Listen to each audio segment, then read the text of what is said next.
According to an article written by Erica Edwards and Maggie Fox, both news producers and reporters on medical treatments and diseases, on the NBC News website on November 3rd, 2015 stated, "In a typical day, the average American spends 9 hours on digital technology, entertaining themselves with scrolling through social media, listening to music, streaming videos, and even playing games.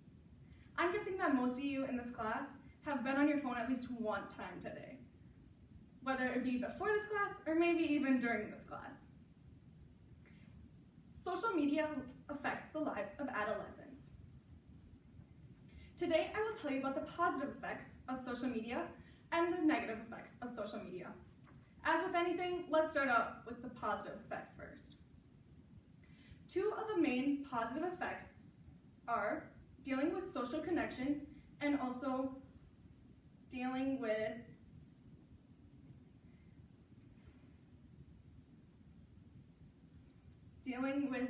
your social security. According to Monica Anderson and Jingjing Jiang, both senior public opinion researchers at the Pew Research Center, who primarily study internet and technology issues, on the center's website in 2018 stated, 45% of teens that use social media say they use it positively to interact with their family and friends.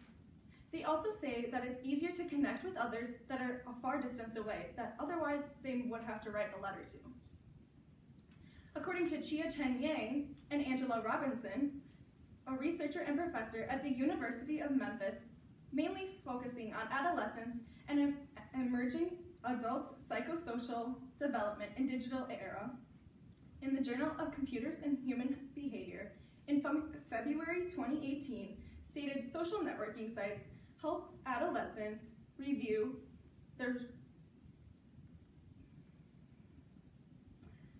share easier, review their personal information, and even get daily updates.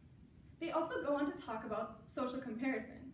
Social comparison is the mood you get from scrolling through someone's social media, whether it be negative or positive. This leads me to talk about the brighter and happier moods found in adolescents after scrolling through social media.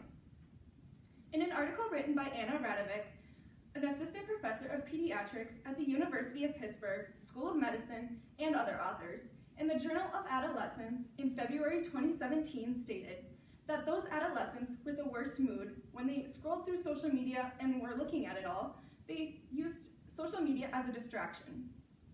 They used it to find positive content, they used it to find humorous content to make them laugh, they also used it to complain, go on a rant, and even avoid social interaction. Just doing this, it helps them to forget about their struggles and their problems for a second and just have a minute to think about what they're mad about in the first place. Now that I've talked about the positive effects, let's talk about the negatives. Two of the main negative effects are personal health or wellness and cyberbullying.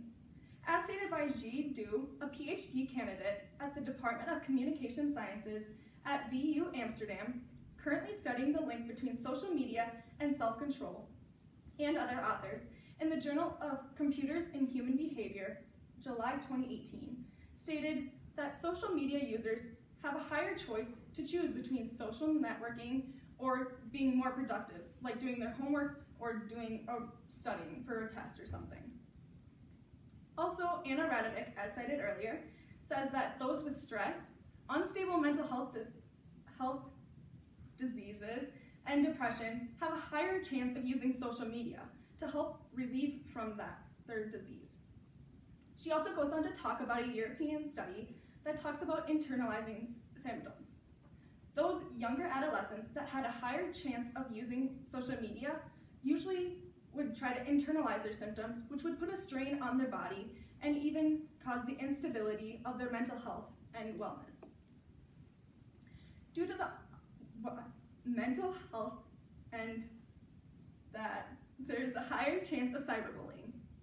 As stated by Anna Radovic earlier, an adolescent said that the anonymity in social media helps lead to cyberbullying more so.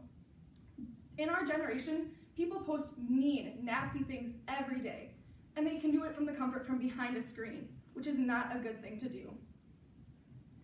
As stated by Jacqueline Nessie, a postdoctoral research fellow in Department of Psychiatry and Human Behavior, specifically researching on the role of social media in adolescents' mental health and development, in the Journal of Applied Developmental Psychology in July of 2017 stated that there is a high link between depressive symptoms and cyberbullying.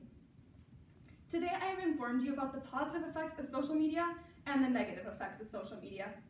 Social media affects the lives of all adolescents. Don't be one of those average teens that spends 9 hours on social media.